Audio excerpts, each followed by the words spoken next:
How long's your tape? 40. Okay. I put in a DV tape. Okay, thanks. That'll help me now. And tell me when I have speed. Okay, there you go. Okay. Well, how about if we start by having you say and spell your complete name? I'm Robert W. Parker, R-O-B-E-R-T, W initial for Ward, and Parker, P-A-R-K-E-R. And the highest rank served in World War II and the unit you... Ever. I was in the Army only once, and I was a T5 or technical corporal, but they called me corporal. And your unit?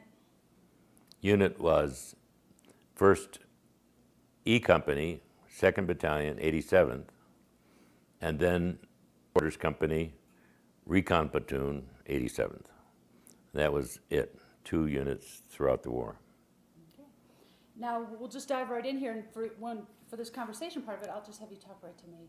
Okay, yeah, all right. Forget about him, okay? Forget about him, right, I know, okay. Well, how about if we start with just a little warm-up question where I ask you how you came to be in the 10th? Well, how I came to be in the 10th. Well, I think I was meant for the 10th because as a kid I skied, I climbed cliffs, and I loved the outdoors. And so I went for a year to St. Lawrence University. I was on the ski team. Didn't do very well, but I was just, getting started. However, I realized at the end of my first year at St. Lawrence that there was going to be a war. And so I decided rather than continuing in school, I'd go to work. So I went to the Davie Tree Surgery School and learned a lot of very appropriate and excellent techniques with ropes and so on as a tree surgeon, because in those days they didn't have the mechanical devices that lifted you up into the tree and so on. And I was working in the Boston area, living in Waltham, Mass. And in those days, we stayed in either rooming houses or boarding houses. Boarding houses, we got meals. Well, I was in a boarding house, but the only thing about boarding houses in those days was there was no heat in the bedrooms. So you had a choice in the evening of either going out to a movie or to a bar or finding someplace warm because you didn't, or you went to bed because you couldn't stay down with the family in the boarding house. So I would go out several nights a week or several nights a month. I would go to a Christian Science reading room, which they had all over the Boston area. And I'd read the Christian Science Monitor and whatever things they had there, not because I was a Christian Scientist, but because it's a great newspaper, for one thing. And I found a little tiny item. It couldn't have been more than, 2 by 1.5, about the formation of the 87th Mountain Infantry Regiment, which was the 1st regiment and the 1st unit of the 10th Mountain. But there was no such thing as the 10th Mountain at that point. And it said, contact of all people in all places, the National Ski Patrol office in Boston. So I called them, and they told me I would need 3 letters of recommendation, which is, imagine, for a U.S. Army unit, you need 3 letters of recommendation. Well, so I got a letter from my coach, my running coach, and my athletic coach at St. Lawrence, and another letter from my ski coach, who was Otto Schneebs, who was at that time a very famous German ski instructor and coach and so on. He coached St. Lawrence. He coached at Dartmouth for several years, and he finally moved to Lake Placid and was very much involved in the creation of Whiteface ski area. Anyway, and I had a friend who'd introduced me to formal skiing, and we used to go outside of Rochester, and there were a couple of rope tows, and we used to ski. So I had a letter from the friend and the 2 coaches, and I sent them in. Do you know what was in those letters? I never saw them. Do you have a clue what was in them? Well, I don't know, Otto Schneebs didn't think too much of my ski technique. However, he did know that I was a hard worker, and I ran. We had to do all 4 disciplines in those days. You had to do jumping, cross country, slalom, and downhill. There was no giant slalom. And although I wasn't too hot a slalom skier or downhill skier, I was a pretty good runner. I ran in high school, and then again I ran in college. Got my letter in college, and ran cross country on skis in the winter. So I guess both my coaches knew that I was at least serious about it and hardworking and so on. You know, But I wasn't all that expert. the other day on the ski lift, you told me that part of your outdoor adventures, especially growing up, as adventurous as it all seemed to you, a big important factor in it was risk assessment or calculating consequences. Can Yeah. you talk a little bit about how your youthful exploits sort of refine those instincts? Well, I don't know whether kids are different now or not, but probably not. But they have different toys and playthings. We didn't have cars. We didn't have television. We didn't have cell phones. We didn't have video games. None of that. And as a result, we turned to the outdoors, which is where the excitement was. And I climbed cliffs. I jumped into water-filled stone quarries. We jumped off the bridge into the barge canal near where we lived. We cut the ends of vines off and swung on the vines out and then dropped into ponds. And we jumped off of sand cliffs on long sand slopes as far as we could. All of this, we were testing ourselves.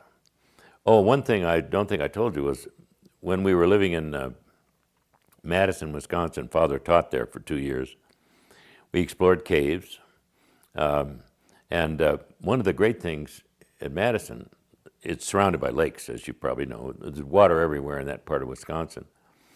And to learn how to hold our breaths and go as deep as possible, we'd pick up a big rock on the edge of the lake. You know, it's a glacial country, and there are glacial boulders all over the place.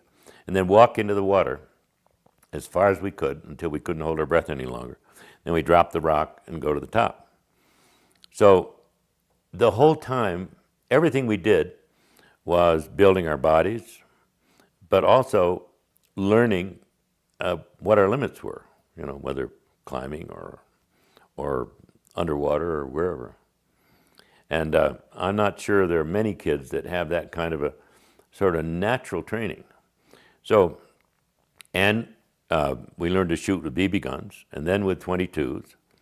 And so by the time I got in the Army, all of the things that we were supposed to learn,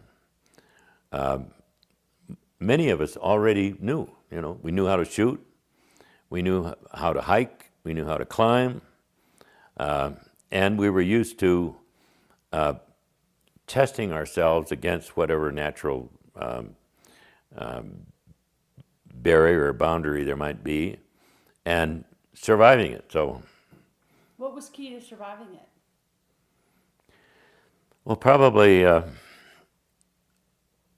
learning in advance what we could do first, and then when faced with a challenge, looking at it and saying, can I do it? Backing away if we decide we can't do it. In exploring caves, we never went farther than our string would let us go. We undid, you know, we had a ball of string. We went as far into the cave because we didn't have modern caving equipment. And we didn't want to get lost underground. So we'd go until the ball of string ran out, and then we'd return. But that's typical of ice boating. I used to ice boat with some friends, and it seemed like an incredible rush because, you know, ice boats go 40, 50 miles an hour. But both the guy driving the ice boat and myself with him, knew about what we could do, and so we never went any farther or any faster than we knew we could handle. And that was true of skating and, everything we did. So you not only had these you not only had the skill sets, but how did it affect your psychological skill sets? Well, in the first place, no, in the final analysis, when people like myself got to Camp Hale and started learning these techniques, the Special Army techniques, the only challenge was that they were new techniques. But in terms of knowing what we could do physically, there was no challenge. I can remember we had a combat course, and it was the proudest day of my life when I beat, in that combat course, our company combat course, I beat Gordy Wren, who was a great Olympic athlete, So each of us knew pretty well. For example, we'd go weekends to Mount Rainier when we were at Fort Lewis, Washington, and we already knew how to ski and how to handle ourselves in the mountains. And one of my stories, you don't have that, do you? A day on Mount Rainier? No. Well, you'll get it. One of our guys fell in a crevasse. And the story of how he got out and so on, it just shows all of the guys that were part of our group were experienced enough and gutsy enough and thoughtful enough to figure out, how to get around things like that. And this was true. All of the original 10th guys were that kind of people. What would you say was, if you had to sum up what the attitude is of a 10th Mountain Soldier, what would you sum it up as? Well, there's a Marine saying "can do," and it's the same with the 10th. I don't think any of us ever saw an obstacle of whether winter or cold or steep or whatnot that we didn't think we could conquer. And when you got to Hale, I'm not bragging about it. It's just that's the way our generation was, I think. And when you got to Hale, you had to learn the soldiering part of it. Yeah. Just tell me a little bit about what you had to learn there very quickly. Well, being neat, being polished, being precise was not all that easy for a lot of us, including myself. But the arms drill kind of came naturally, unless you were not musical. Everything we did was to a cadence. There were some guys who weren't musical and couldn't hear a cadence, and so they had trouble. But most of us had grown up with music and one way or another. So the cadence things we had to learn, of course. The technical things like taking apart your rifle and putting it back together and so forth under difficult conditions. Keeping yourself warm and dry at 30 below. All of these things we had to learn, but we had a good background of outdoor experience, so it was not, for those of us who had that background. Now, some of the guys were skiers, but they were, upper class kind of skiers, and sure, they'd been to Stowe and so on, but they hadn't had that kind of everyday, like cold weather or hard knocks training. And so they found it more difficult. But just in general, the military skills, because of our outdoor backgrounds, came relatively naturally. And as I said, the shooting was, it was kind of ordinary for most of us. The one thing, most of us had never fired automatic weapons. And so the BAR and the Thompson submachine gun, to a lesser extent the .30 caliber machine gun, were difficult. But the rifles, and in my case, I was an expert with the Model A portable air-cooled machine gun, which sat on a tripod, and you fired lying on your stomach. Although you could carry it and fire it by hand, but it's heavy. And I was an expert with the rifle and the carbine, but I never did master the BAR and the Thompson submachine gun, because they fire, when they start firing, the gun goes up, and what you have to learn is to hold it down and hold it on a target at the same time, and I never got good at it. So. Well, when you think about all those technical skills, especially the ones you just mentioned that you learned at Hale, what else did training at Hale teach you besides technical skills? Well, obviously, the whole thing about cold, and about, the mountains we knew were nothing compared to the mountains in Colorado, and the cold, although we were used to cold, living out in the snow, in the cold, took quite a lot of, we had to adjust to it. But we had a lot of buddies who, we had these old Scandinavians and Finns, Norwegians, Finns, Swedes, who'd been even in their own mountain troops in Europe, and also Austrians. And so they knew all the skills, all the tricks about staying warm and staying dry and so forth. The one thing that was hard for us was to stay clean, because we had white uniforms, and we used natural wood for fires. And you think the combination of carbon black and white uniforms, and so we weren't too sharp looking sometimes, but Now, how? Okay, pause a second. about the way we lived, Right, in the 30s, 20s, 30s, 40s. right, because you are a product of your time. Yeah. One of the things my granddaughters were amazed to hear, when I was in kindergarten, my best buddy and my best buddy lived on a farm outside of town. When we were in kindergarten, we'd walk the 2 miles to his farm. It was just, we did it all the time. Think nothing of it. Walk out, and I would, at the end of a weekend I'd spend with him on the farm, I'd walk home. Do you think your mother? Kindergarten. Do you think your mother worried about you? No. Well, she was a product of her time, too, which was that much earlier, of course. And farm kids and even city kids, lived that way. In what way were you a product of your time? Well, the physical thing, of course. Poverty and simplicity were something we grew up with.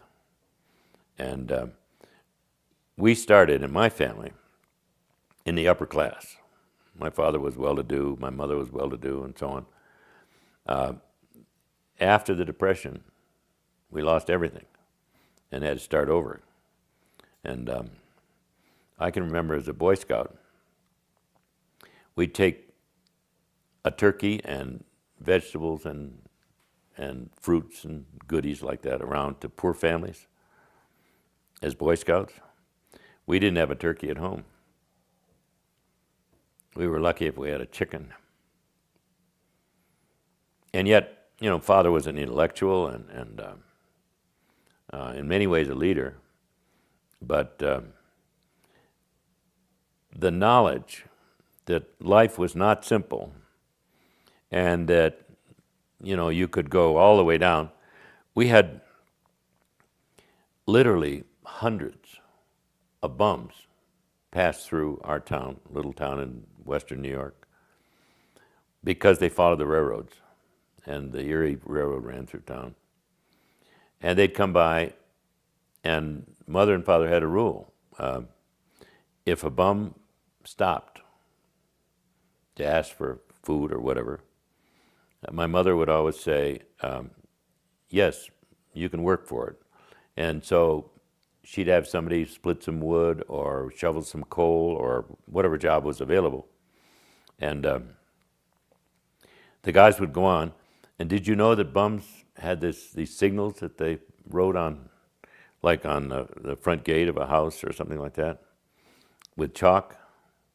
And they would write a symbol, whatever it was, which meant this is a good house, you can stop here. And because some people would turn them away, but not my parents. And when we were kids, we'd go, my brothers and I, believe this or not, so let's say, no, not my older brother and I, and friends of that age, let's say I was in first grade, we'd walk out to the hobo jungle and visit these guys.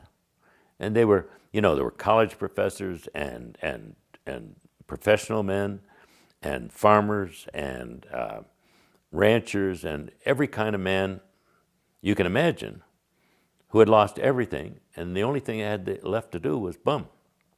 Do you think seeing all these highly mobile people that were pretty qualified in many ways influenced you to become a little more mobile than one might be? Perhaps, but the real thing was we didn't know what they did before becoming a bum. We didn't know that. That all came out of the research, that was done during the Depression and so on. All we knew is they were wonderful guys. There'd be a big black guy, and there'd be an Italian, and there'd be a Anglo, and when we came in, usually, somehow, they would have a piece of candy in the pocket, and they'd give us a piece of candy, What it did was it showed us that there were good people in every circumstance. It struck you as odd as somebody who had nothing was giving you something? Well, actually, as I remember, we didn't think that was so odd because that was the whole thing. During the Depression, you shared. You shared all the time. As I said, I'm a Boy Scout, and I'm supposed to be middle class and so forth. But when we distributed these turkeys, I knew that we didn't have a turkey at home. In what way do you think that the men of the 10th Mountain were a product of their times? Well, I think in the same way. In the first place, as you probably have heard, the officers of the 10th will tell you that the men weren't like the soldiers in the usual Army situation. We challenged the officers, and they challenged us. And except in, when we were at Camp Hale, we had to follow the rules. Have you heard about what you had to do to get to be an officer? No, go ahead. Well, you were recommended, first of all, by one of your officers who would say, yeah, you ought to go to officer training school. And I was recommended.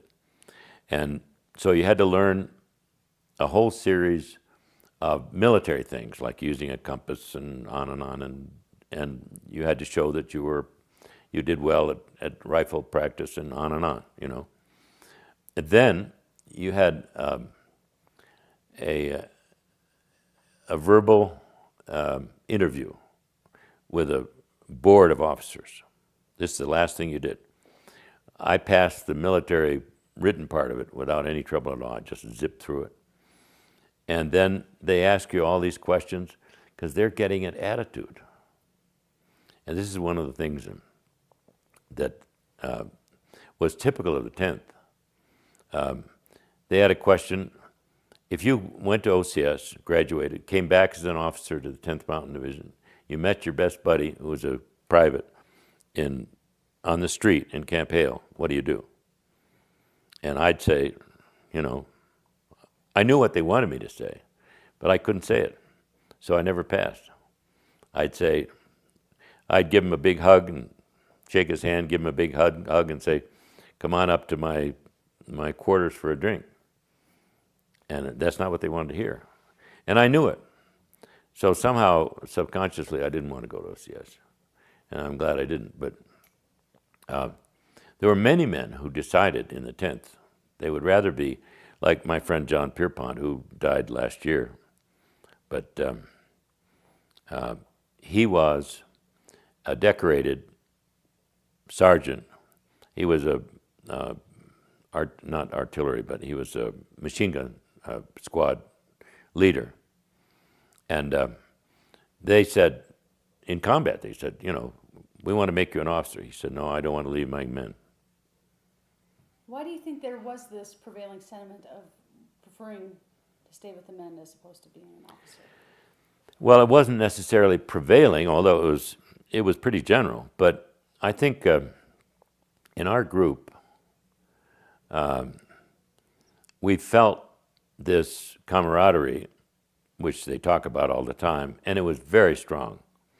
And you feel that if you go through training with a man and go through, in our case, 2 years of training, that if you're going to go into combat, you want to go with the same guys that you've been training with, and you know them well, and so on.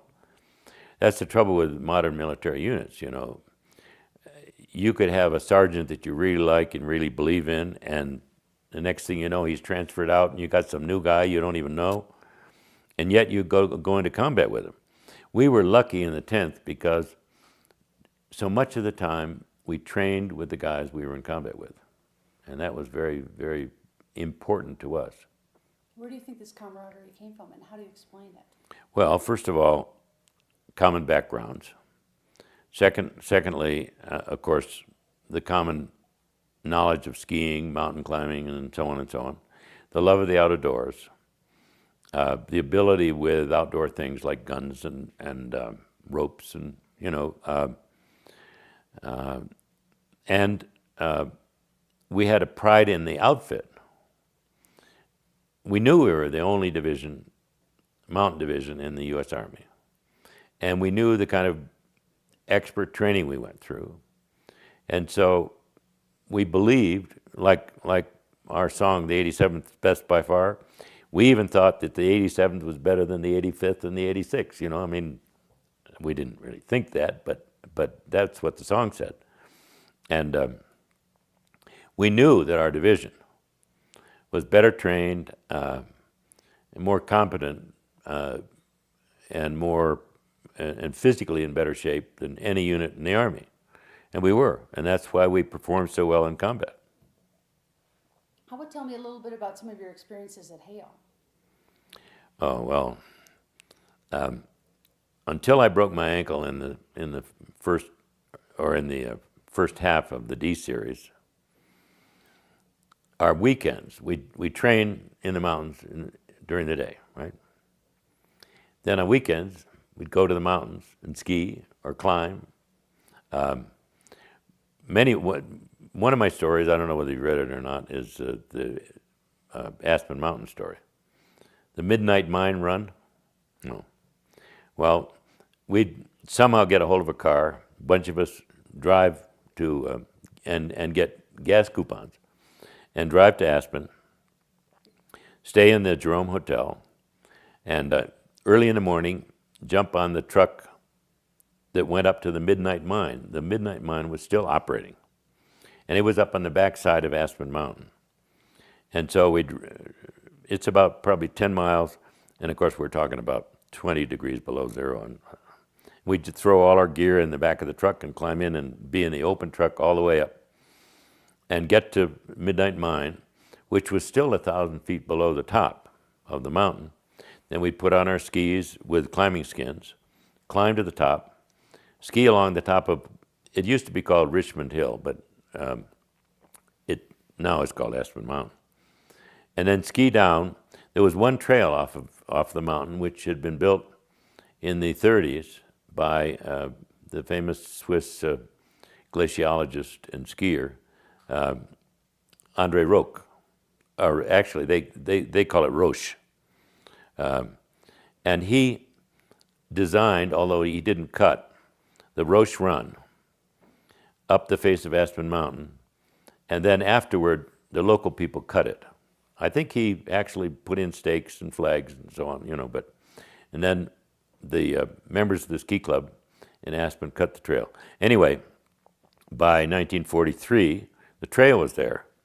It was just this single track down the mountain, and we'd ski down and probably ski a little on the local ski club hill, which had a boat tow. Did you ever hear of the boat tow? And which was a jig back. It pulled this big wooden thing that slid on the snow back and forth, like or one and the other, up and down. And we'd go up on the boat tow and take a couple of runs, and then go in the Aspen, or go in the Jerome Hotel and have an Aspen crud. Dinner. The cheapest dinner was 75 cents. The most expensive dinner was $1.50. Now, think about your recreational skiing on weekends. It's all about even skin tones. Yeah, I know. It's all about even skin Yeah. tones. Good time. Okay. When you think about your Midnight Mine weekend exploits, that was recreational. What were you thinking? It's just what we like to do. I remember, let's see, Easter Sunday of 44,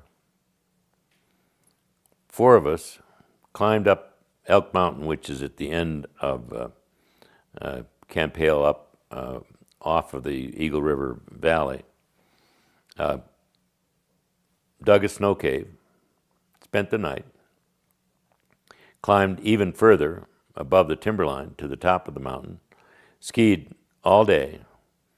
Now this is Easter, the day before Easter and Easter Sunday, yeah. And the end of Easter Sunday, we'd skied our legs off up above timberline in these beautiful open slopes. And then climbed down off the mountain, picked up all our gear, and back into the barracks, went to sleep, and the next morning it all started over again. We did the same kind of thing during the week. But we loved being out, and we loved being in the snow, and that was our life. And the same in the summer. We'd climb on the weekends rather than. However, when I broke my ankle on homestake during the second homestake maneuver, they told me I'd have to spend my weekends in a gentler manner. I met this wonderful nurse in Denver, and so for the rest of the spring, I spent my weekends down there. Not much adventure. Well, that was a different kind of adventure. Yeah. You know, bringing up homestake, when you think about some people viewed homestake maneuvers as a fiasco. Some people thought it was more of a frolic. Maybe you could sort of weigh in on this. Well, it was never a frolic. I don't think that's an appropriate word because of the altitude and the cold and the weight of the packs which we carried, which were literally 90-pound packs. And we slept in the snow. We were supposed to sleep in our mountain tents, but they didn't work, so we slept in the snow. And we climbed to 13.3, I guess, the top of homestake. I'd have to look it up, but it was sometimes so cold we'd sit together, and I'd have my stocking feet against the tummy of my buddy, and he'd have his stocking feet against my tummy, just to warm up our feet enough so that we could get into our boots and go on about the next day. But the point of the whole exercise, I think, was that we demonstrated that a regimental-sized unit, plus some attached units, could march and camp and function from 10,000 feet to 13,000 feet in the middle of the Colorado winter. The lowest temperature while we were up there, we heard on the radio, was 48 degrees below zero in Eagle, Colorado. They had a radio, you know. I took my glasses out of my pocket to look at some kind of writing, I forget what it was, and the rims of my glasses were steel, and they broke into 25 pieces, and the lenses dropped into the snow. So I picked up the lenses, stuffed them in my pocket, and forgot about them for the rest of the maneuver, but that's how cold it was. Now, some people thought it was excessively difficult. What was your opinion? It was difficult, but the point was, here, a whole regiment of guys, with the exception of those who got sick or who had to leave. We proved that a regimental unit could do something this difficult under these circumstances.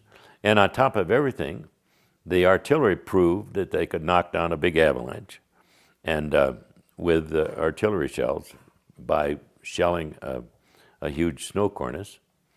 So I think we demonstrated everything that the maneuver had set out to demonstrate. The only problem was some guys came back and they had had such a hard time that they thought it was they used the word fiasco, but that's baloney. We demonstrated for the first time in history that an American regiment could do something like this. And in fact, most of us, I had this wonderful patrol. We climbed Homestake Peak and skied down, had a marvelous time skiing down, and we did all the different maneuvers we were supposed to do. And then when it was all over, we skied all the way to the highway and climbed into trucks and went back to. And so from our point of view, it was a real success. Now, in what ways did you challenge the officers, and in what ways did the officers challenge you? Well, usually it was a question of judgment. The officers would say, well, now we're going to do so-and-so, and someone would say, Lieutenant, do you think that's a good idea? Or, Lieutenant, we think what we ought to do is this.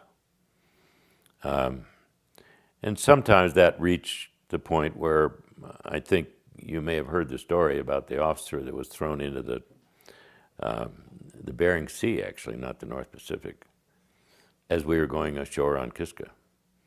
And the reason they threw him out of the landing craft was because they didn't want to go into combat with him. And that was the extreme, of course. But there were examples from time to time. But most of our officers understood that this kind of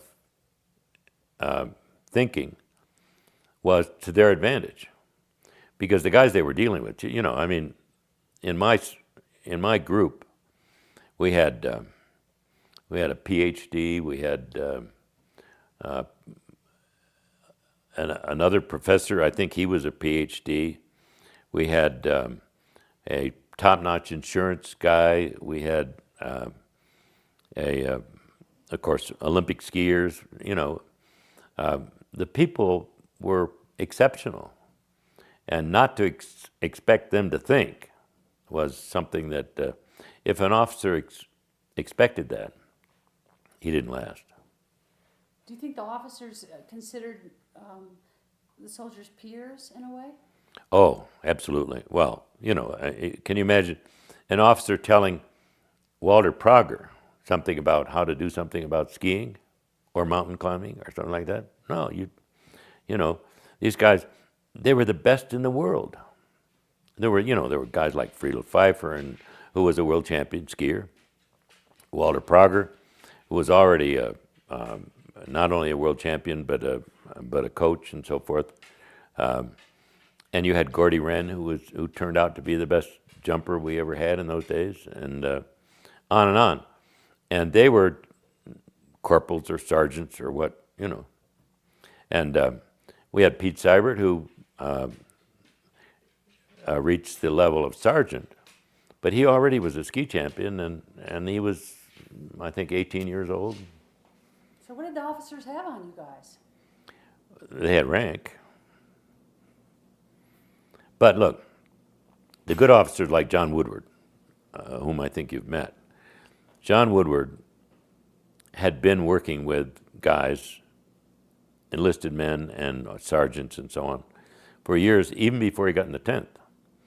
And so we had no trouble working with men like him. And there were many other officers who were equally, democratic isn't the right word. It's just that they understood that they were working with an unusual group of soldiers, and so they worked with us. So they were inclusive, and they had an ability to bring out the best in you guys? Well, someone like John Woodward certainly did, absolutely. Now, all of the officers weren't as good as he was. And but nonetheless, one of the things the officers did, they tried their damnedest to be as good as the best men in their units. So they knew they had to learn to ski if they didn't, and they had to learn to climb if they didn't know. Excellent observation. Now, when you think about Kiska, tell me a little bit about what happened to you at Kiska and how that prepared you for what was to come. Well, of course, Kiska was, in a sense, a tragedy, but everything about it was done in a complete military combat way until we discovered, there were no Japs at all on the island. So I think for us it was a wonderful experience in a way, because we learned about amphibious landings by training up and down the coast of California. So we learned a lot about the Navy during when that was all going on. And then the landing was difficult, dangerous, wet. We landed, our landing craft would go no closer to the shore because it was grounded on some rocks. So we jumped out into water up to our chests, some of the guys up to their chins, and holding our guns over our heads. We waded ashore and then went right immediately into combat formation. And the first night on Kiska, we dug foxholes on top of the ridge. Foxhole filled up with water. It rained all night. And so I woke up in the morning, and with just my chin out of the water, my whole sleeping bag was soaked, of course, under the water. And but all of this was, we were used to discomfort, so it wasn't all that different. Then we patrolled. I had an interesting assignment. I led a regiment of infantry up the mountain because they refused to climb. And my lieutenant sent me down, and I reported to this colonel, and he announced that this soldier had already been up the mountain once and down again, and he was going to lead us back up, which I did. It was all good training. We had some exciting moments. Have you read about the plank salmon and the teller mine? No, why don't you tell me about that? Well, we were recon, so we were sent down to the harbor area from the top of the mountain to see, in fact, if the Japs were there at all. And we went as a combat patrol. And at that point, I was carrying a radio. And we reached Kiska Harbor, and we found it abandoned. And all this equipment all over, and buildings and so forth. Well, one of our guys, one of our Scandinavians, we decided to camp on the beach. So he said, well, we'll build a big fire and we'll have plank salmon. And we didn't know what it was, or the Northwesterners did, and the Scandinavians did, but the rest of us didn't. So this Scandinavian and I and another guy went out, and the salmon were coming in over sandbar by the hundreds. And he showed us how to pick out a healthy salmon, and how to scoop it up and throw it on the bank, which we did. And we're talking about fish this big. Oh yeah. And then we killed them and cleaned them, and he nailed them to planks, driftwood planks that he found, and put them up against the bank. And then we had a big fire right here, and then he turned them over once, and they were fantastic. We kept them moist with seawater. Well, the point of this whole story is the next morning, we cleaned up the site and packed all our gear, but we waited because by this time we'd radioed back and said there are no Japanese here and so on. So the next morning, everybody arrived, including the engineers and the infantry, and the Navy came around in boats and so on. Well, the engineers went immediately to work with their metal detectors, looking for mines on the beach. And along comes this engineer with his, he's got these things in his ears and this thing he's going back and forth. And he stopped right where we'd built this fire. And he backed off and he told me to back off. Well, we were watching. And he took his bayonet and probed around and then dug with his hands. And right exactly underneath the center of our fire of the night before was a teller mine. They're about this big, and they're detonated by pressure. And they were there to blow up any landing craft that came in, But the engineers, luckily, they found them all. But one of the ones they found was right under that fire where we'd been all night long, You used up one of your 9 lives on that? No, I think I'd already used, well, yeah. No, I don't count Kiska, but yeah, that would have been a 10th or 11th or 12th life. How many lives did you use? One time, my wife, after we'd been married 2 or 3 years, said, I want to hear all about your wartime experiences. So I said, no, you don't. And she said, yes, I do. So we sat down, and I told her everything about everything that happened to me. And we counted. In combat, I had 12 incidents that should have killed me and didn't, for one reason or another. So there's 12, but when I got through, I said, do you want to hear anything more? Or, I was through talking, I guess. And she said, no. And she said, not only that, but I never want to hear it again. And so we never talked about the war again. We were married 37 years. Oh. Yeah. That's a lot. How long did you stay on Kiska after? Until we landed August 15th and left in mid-December. Did you think it was time well spent?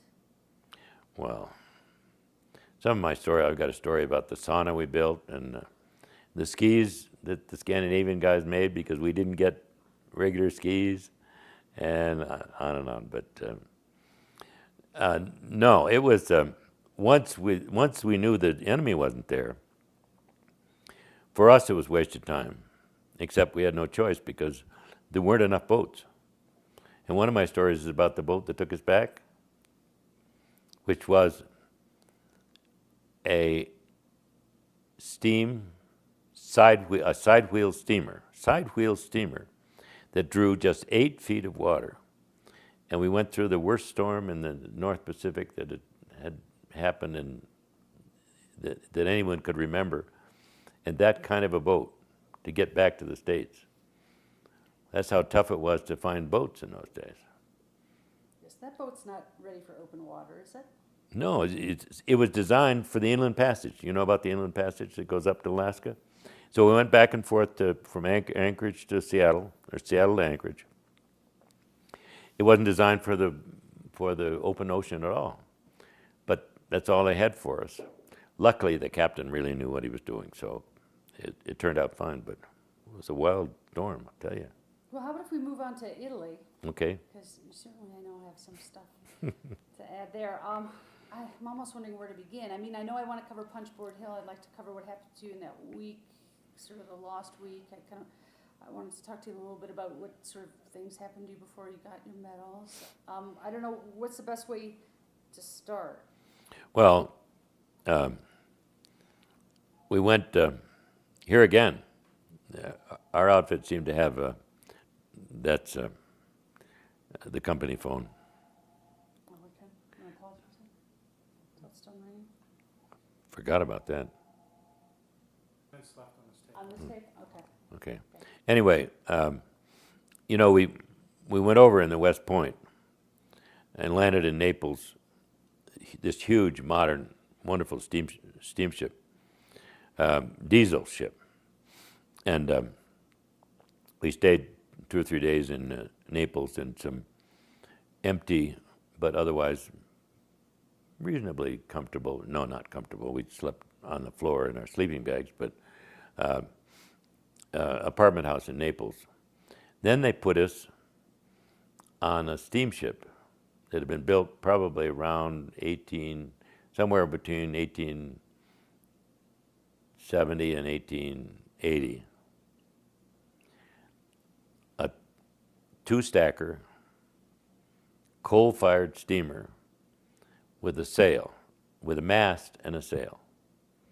And once we got started, we got this wonderful Scirocco wind from Africa, and they put out the sail, and we steamed and sailed all the way to Leghorn or Livorno in this ancient craft.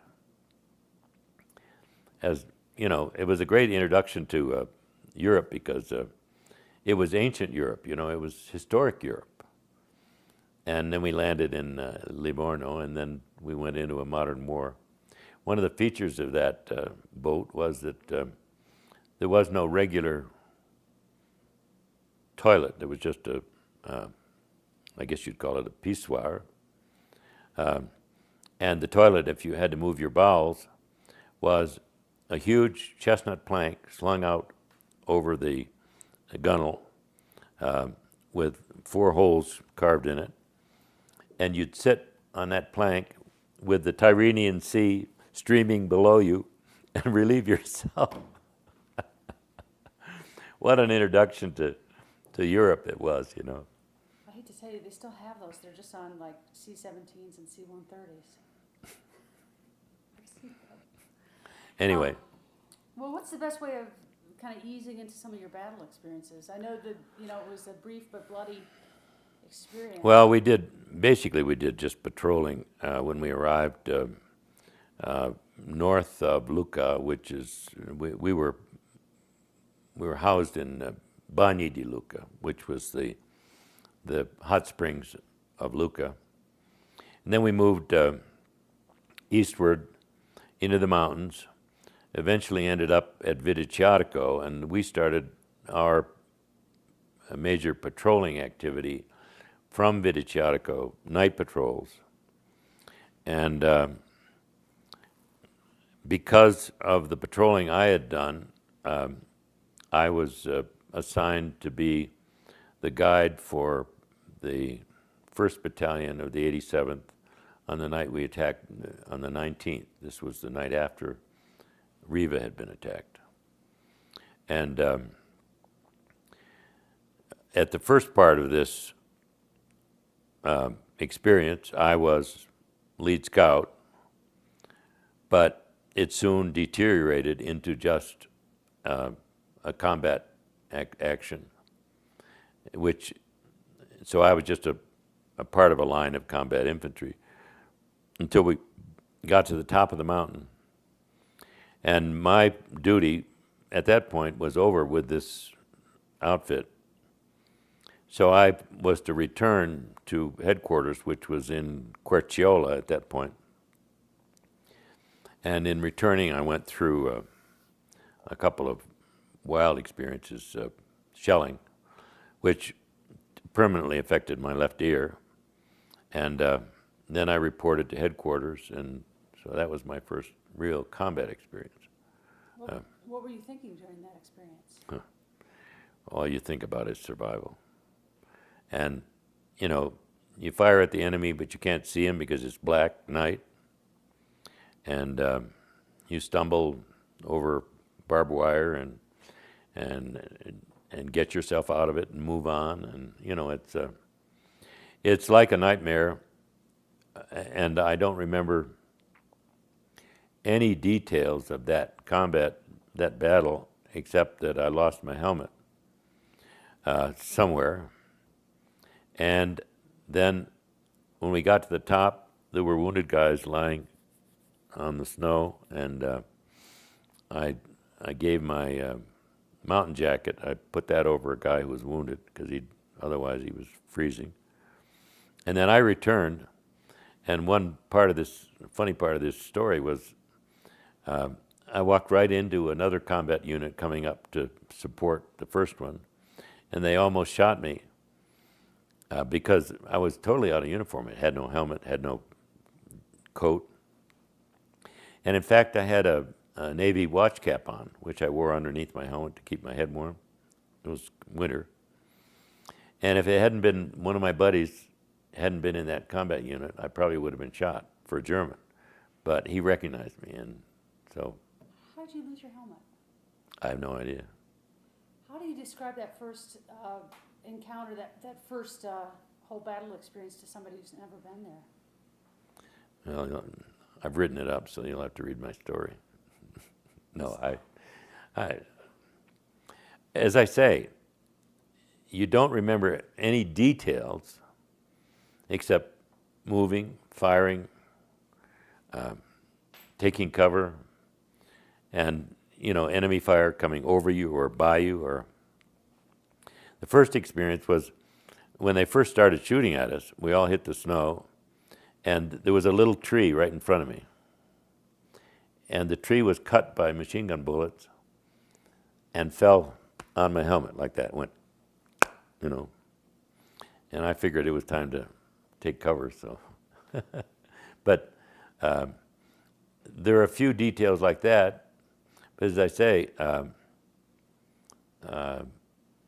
everything is dark. The enemy's shooting at you. You're going up a mountainside, and all you're thinking about is moving forward and surviving. And guys were killed, of course, and as I say, I lost my helmet, gave my jacket away, and so when I faced this second combat group, they were about to kill me if the guy hadn't recognized me. They probably would have. As people became casualties, and you realized they were your friends, what were you thinking? Oh well, that's another story. It's all you know is that with any kind of luck you're going to survive. All you know is that you try to do the things that you're supposed to do, and then the rest is chance. When I came back from that first night, this whole slope was just saturated with German artillery. And I would dive in a shell hole when the shells are coming in, then get up and move just a few yards, and then the shells would come in again, and I'd dive in a shell hole again. And that's the way you progressed. And it was pure chance whether you were killed or not, because the shells are going like this. And then this final shell, the last shell of this particular bombardment, landed like right where that pack is. And I came out of it, and my head ringing and so forth, and I've had this tinnitus ever since. But I survived. I was covered with mud, But again, no shrapnel. Why, I don't know. You don't know exactly. And then the same thing happened later. Several times. Do you know the story of how slave labor saved the lives of many American soldiers? The OSS, God bless them, had dropped quite a few munitions experts into Germany. They made their way to cities where munitions were being made, got jobs and of course they were native Germans or Austrians, people like that. They got jobs in these munitions factories, and they taught the slave labor that was there, Italians, many of them, but even Jews, Italians, Poles, and so on. They taught them how to disarm as many shells as possible. And in my case, I was saved 3 times by a shell which didn't explode. Otherwise, I would have been blown off the map. They were that close. But and that's one of the stories that I've never read. I've never seen it anywhere. But these experts saved probably